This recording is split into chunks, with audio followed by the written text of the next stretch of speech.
조국 전 법무부 장관이 오늘 검찰에 출석해서 한 8시간 정도 조사를 받고 귀가를 했습니다.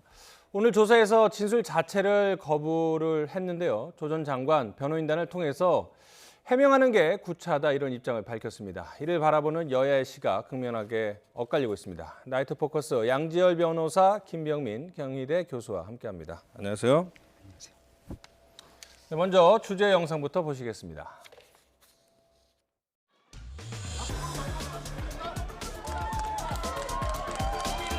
국민 여러분께 죄송하고 송구하고 감사하고 고맙습니다.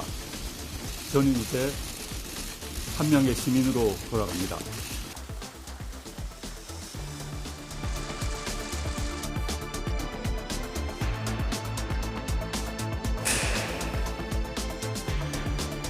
만나자고 약속한 사람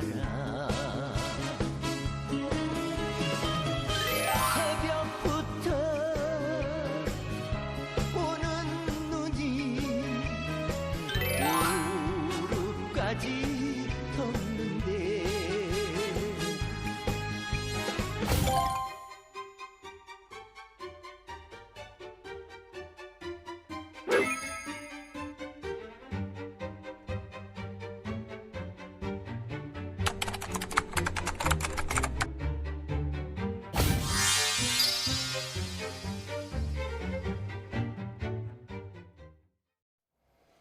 네, 보신 대로 검찰이 강제 수사에 착수한 지 79일, 그리고 조국 전 장관이 사퇴한 지 한 달 만에 검찰에 출석을 했습니다.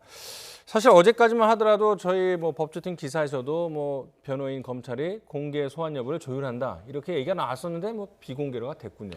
많은 고민을 검찰도 했을 것으로 보입니다. 그런데 결과적으로 기왕의 시기 자체는 이제 한동안 미루기로 했지만 이 포토 라인을 세우는 것 자체를 아예 폐지를 하기로 했었고, 그 취지 자체가 인권을 존중한다는 측면이 있었고, 또 조국 전 장관 같은 경우에 그동안에 입장 같은 것들을 이미 밝혀왔었지 않습니까? 그래서 지금 상황에서는 사실은 기자분들이 계신 자리에 선다라고 하는 게 특별히 새로울 것도 없고 새로운 내용이 나올 것도 없다라는 측면까지 고려를 해서 또 본인이 또 비공개를 아마 희망하지 않았을까 싶습니다. 그래서 비공개 소환하는 쪽으로 방침을 정했던 것으로 그렇게 추측이 됩니다. 사실. 그러니까 말씀하신 대로 장관 하면서도 아니면 청문회 하면서도 여러 차례 입장을 밝혔기 때문에 새로운 내용이 없을 수도 있고 SNS를 통해서도 여러 가지 입장을 밝혔습니다만은 언론 보도를 보면 공인으로서의 어떤 공개 소환 조사에 응한 것보다는 피의자로서 인권 쪽에 무게를 뒀다 이런 평가 비판 어린 평가도 좀 나오고 있는 것 같아요. 네, 조국 법무부 장관이 검찰 개혁에 대해서 얘기할 때 늘 했던 말이 있습니다. 저희 가족에 대한 수사에 적용하지 않겠다라고 했던 본인의 말이 있었고, 윤석열 검찰총장이 피의자의 인권 등을 보호하기 위해서 이렇게 공개 소환 제도를 전면 폐지하겠다고 했습니다만 조국 전 장관 그리고 문재인 정부 들어서 민정수석을 지냈던 굉장히 핵심적인 고위공직자 인사라고 볼 수 있습니다. 게다가 지난 2달이 넘는 기간 동안 대한민국에 대한 거의 모든 여론을 주도해 왔기 때문에 적어도 검찰의 본인이 피의자로서 소환 조사에 나가게 된다면 이 자리에서 많은 기자들은 국민을 대신해서 묻고 있는 자리거든요. 본인에 대한 심정, 국민들에 대해서 한마디 정도의 이야기는 하는 것이 공직자로서의 책무가 아닐까라는 생각이 들고, 과거에 본인이 셀프 기자간담회를 열면서 밤을 새서라도 소명하겠다라고 본인 스스로가 자처이기 때문에 많은 언론들이 조국 전 후보자의 그런 요청을 따랐습니다. 그렇다면 이제 와서 과거에 했던 얘기들의 단 반의 심정이라도 국민들에게 이러한 태도를 좀 보였으면 어땠을까라고 하는 아쉬움이 남는 대목입니다. 자, 오늘 그래서 8시간 정도 이제 조사를 받았는데 묵비권 행사라고 해야 되나 아니면 진술 거부권이라고 같은 말인가요? 통상적으로 의미는 크게 다르지 않습니다만 우리가 법적으로는 진술을 거부할 권리라고 지금 표현이 하는 게 맞고요. 이제 수사에 들어가는 시점에서 진술을 거부할 수 있는 권리가 있다라고 다 모든 조사 과정에서 고지를 해줍니다. 하지만 현실적으로 진술 거부를 하는 경우를 찾아보기는 어려워요. 저희도 변호를 하고 있지만, 근데 이거는 법적으로 유리하다 불리하다 이런 걸 떠나서 이게 되게 아무래도 검찰 조사를 받는 입장이라고 하는 것은 검찰이 굉장히 위에 있는 입장이고 조사 자체에 대해서 진술을 거부하게 될 경우 쉽게 말씀드려서 밉보일 수도 있는 거 아니겠습니까? 그리고 뭔가 해명을 하고 변명을 할 수 있다는 변명의 기회를 주는 것이기도 하기 때문에 조금은 수사에 협조를 하는 게 보통의 상례인데, 그런데 이제 조국 전 장관 같은 경우에는 지금 상황을 놓고 봤을 때 검찰에 대해서 정경식 교수, 아내인 정경식 교수는 모든 혐의를 부인하고 있지만 검찰은 유죄를 보고 재판에까지 지금 넘긴 상황 아니겠습니까? 그렇다면 거기에 와서 조국 장관이 독립적으로 받고 있는 혐의도 아니라 대부분의 것들이 어쨌든 이 정경식 교수의 어떤 행동들과 연결된 부분이 있는가를 지금 검찰은 지금 수사를 하려는 그런 입장 아니겠습니까? 그런데 이미 기존에 해명을 하고 부인한 부분에 대해서도 검찰은 받아들이지 않았는데 저기서 조 전 장관이 거기서 일일이 또 다시 한번 해명을 한다는 게 무슨 의미가 있겠느냐. 그리고 아까 말씀드린 것처럼 통상의 경우 피의자들 같은 경우에는 검찰에 밉보이기 싫어서라도 어떻게 말이라도 좀 하는 편인데 지금 상황이 조국 전 장관이 검찰 수사에 협조적으로 나온다고 해서 검찰이 조 전 장관에 대해서 어떻게 보면 조금 더 뭔가 호의를 베풀 가능성은 없지 않습니까? 그래서 의미가 없다. 법정에서 이 모든 것을 다투겠다라고 전략을 정한 것이겠죠. 그러니까 이제 더 이상 검찰과 뭐 왈가왈부하거나 수사에 협조할 필요는 없다. 이미 큰 그림은 정해진 것 같으니 재판에서 논리적으로 싸우겠다. 뭐 이런 전략을 택한 것 같다는 분석이신데요. 예, 어떻게 보셨어요? 두 가지 측면이 있는 것 같은데요. 일단 본인이 그동안 청문회 등을 통해서 전 국민 앞에서 너무 많은 얘기를 해왔습니다. 하지만 검찰의 조사를 받으면서 이렇게 본인이 했던 말을 뒤집는 거에 대한 부담감이 하나 있을 수 있다라고 하는 분석이 있고요. 또 하나는 검찰이 상당 부분 준비를 해오면서 핵심적인 스모킹건에 관련된 물증을 준비했을 가능성도 배제할 수는 없습니다.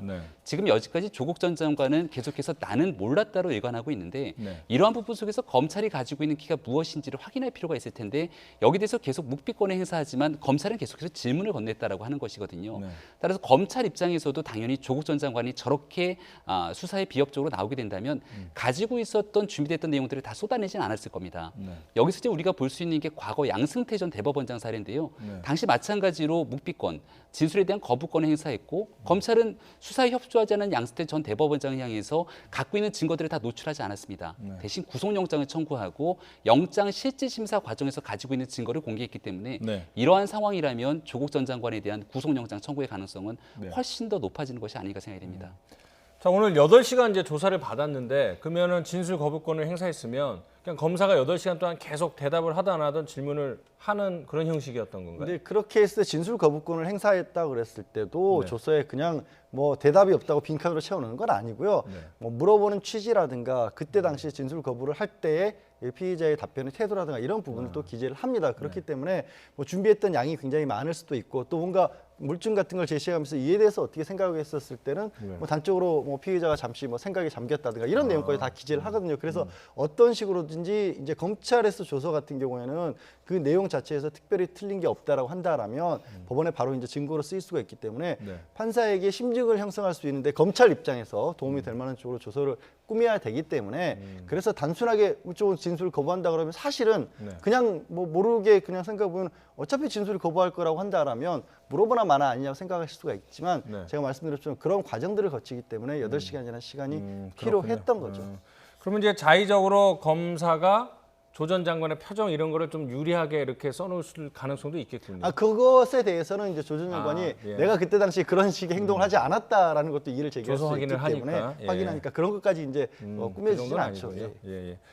자, 그래서 이제 조국 전 장관이 오늘 검찰에 이제 처음 소환을 되니까 그러면 여야 의원들은 어떤 시각으로 바라봤을지 한번 봤으면 좋겠는데 YTN에 출연한 여야 의원들의 이야기 한번 들어보시죠. 그동안 조국과 그 가족들을 수사하는 그 내용들이 뭐 상당히 과도한 면이 있었던 것이 아닌가라고 하는 비판들이 있기 때문에 진실에 기초해서 수사했으면 좋겠다. 유명 인사를 또 비공개로 소환할 수 있게 하는 인권 그 보장 그 지침이 검찰개혁 1호 명령이었고 아이러니컬하게도 그 첫 번째 수혜자가 본인이라는 거.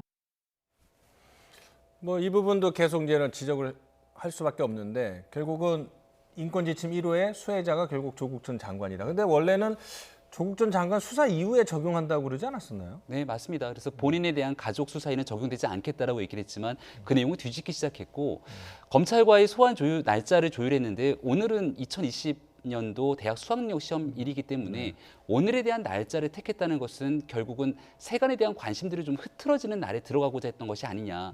근데 이런 방식으로 조국 전 장관이 수사에 임하게 되면 본인이 대중에게 노출되는 것을 최대한 줄일 수 있는 본인의 장점이 있을지 모르겠으나 최소한 지금 박찬대 의원이 얘기하게 되면서도 본인 스스로가 조금 불편한 심정이 있을 겁니다.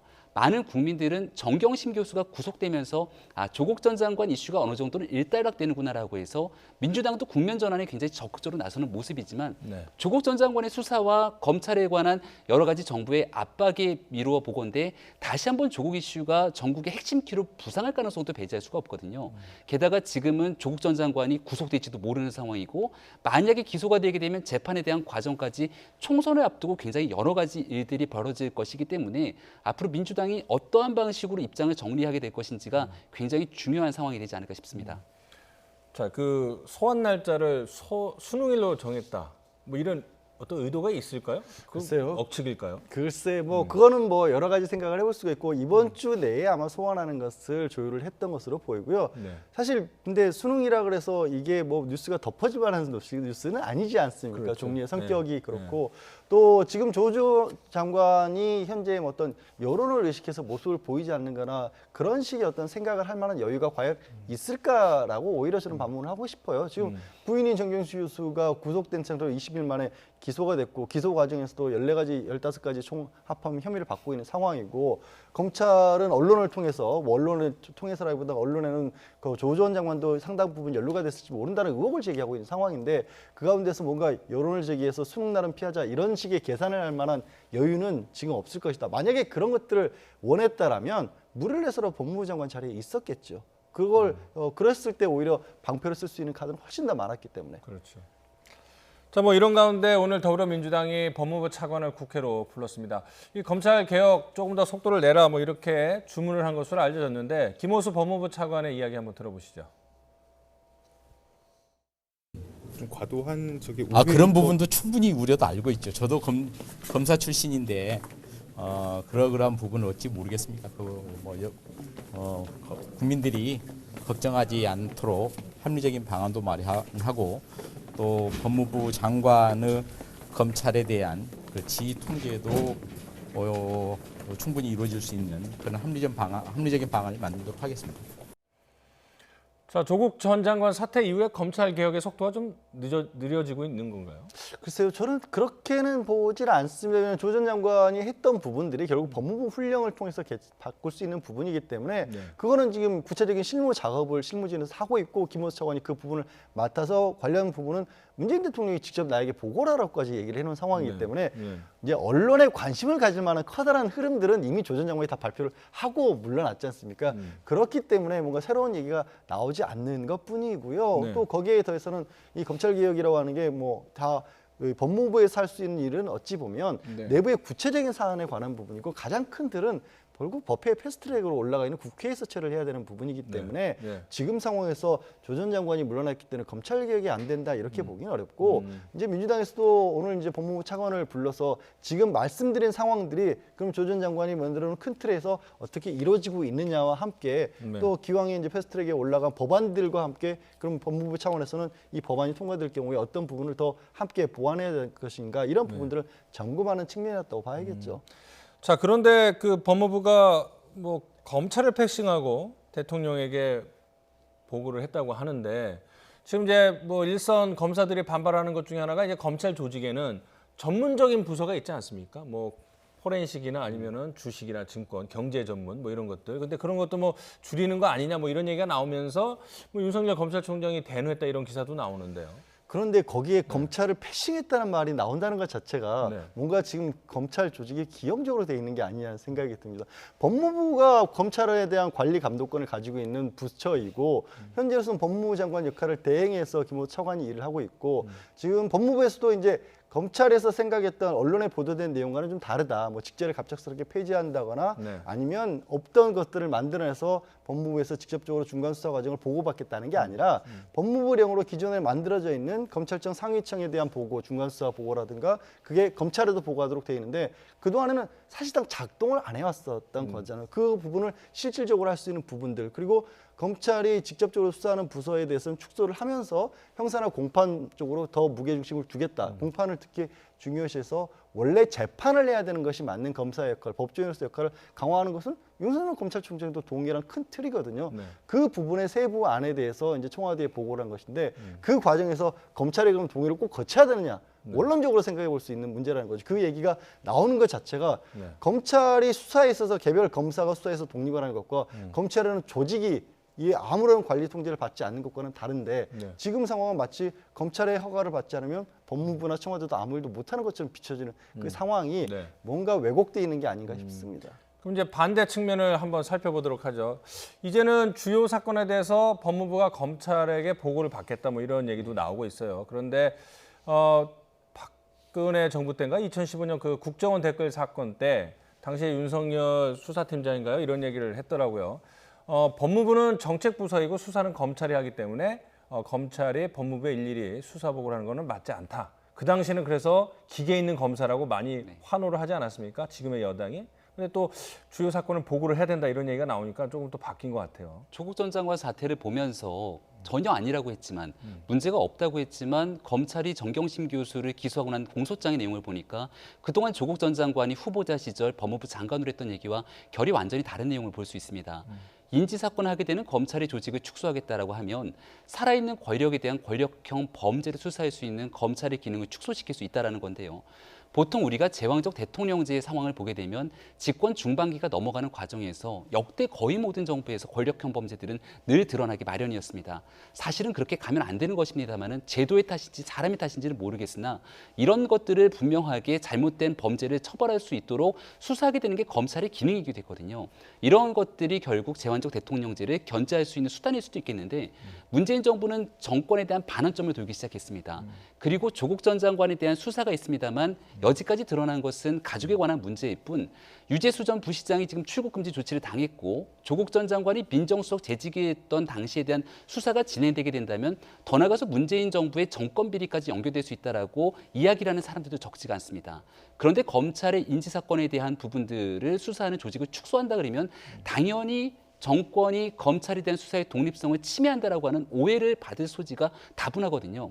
한 가지만 얘기를 좀 드리면 문재인 정부가 이러한 검찰의 조직이나 기능을 온전하게 가져가고자 하는 의지가 있었기 때문에 이 내용을 추진한다 그러면 집권 1년차, 2년차 때 했으면 되는 겁니다. 지금 입법부에서 추진하고 있는 상황이 아니라 법무부에 대한 훈련 개정 등으로 이루어질 수 있는 상황이라고 법무부 장관도 아닌 권한대행 차관이 진행하고 있는 일이지 않습니까? 그렇다면 박상기 법무부 장관 시절에 얼마든지 할 수 있는 일을 왜 하지 않았는가? 그리고 그 일을 비단 조국 장관에 대한 수사가 진행되고 나서 정부에 굉장히 위협적인 상황이 오게 됐을 경우에 이런 일을 추진하는 것에 대해서 오히려 정치적인 의도가 있는 것이 아니냐라고 또 다른 측면에서 국민들은 반론의 의문을 던질 수 있기 때문에 여기에 대한 해답을 정부는 분명히 줘야 될 겁니다. 의도가 순수치 않다. 그러니까 그 지금 나오고 있는 안들이 갑작스럽게 지금 나오고 있는 것은 아니죠. 그러니까 조국 장관이 민정수석 때부터 그리고 문재인 대통령이 대통령의 공약으로서 내걸었던 부분이고 또 특수부를 수사한다, 줄인다 이런 부분들이 조 전 장관이 들어오면서 민정수석 때부터 그려온 그림을 법무부에 들어와서 이제 거의 완성된 그림을 스케치를 낸 거고 또 특수부를 수사해서 고위공직자에 대한 수사 부분은 제가 아까 말씀드렸다시피 이 현재 법무부가 가지고 있는 검찰개혁안 같은 게 법무부 안으로 완성되는 게 아니에요. 반드시 같이 가야 되는 게 지금 공경 수사권 조정 분리가 되는 거고 거기에 고위공직자에 대해서는 공수처를 별도로 설치를 하기 때문에 그런 부분의 역할 분담 안에서 나오는 것이죠. 검찰이 지금 가지고 있는 가장 큰 문제점으로 지적되는 게 이제 힘의 집중 아니겠습니까? 그 힘의 집중을 빼는 과정에서 그럼 기존에 있었던 힘들은 누가 어디로 가져갈 것인지를 나누는 과정에서 나눈 거지 검찰 지금 하는 것만 힘을 딱 줄이겠다 이것만 보게 되면은 너무 작게 보인다라는 거죠. 어쨌든 그동안 뭐 정권들은 검찰을 곁에 두면서 정권 유지를 위해서 활용을 했죠. 그래서 정치 검찰화 또 공룡으로 만들었는데 그 힘을 빼는 작업이 있긴 있습니다만 야당의 반발도 있고 하기 때문에 그걸 슬기롭게 좀 풀어나갈 필요가 있을 것 같습니다.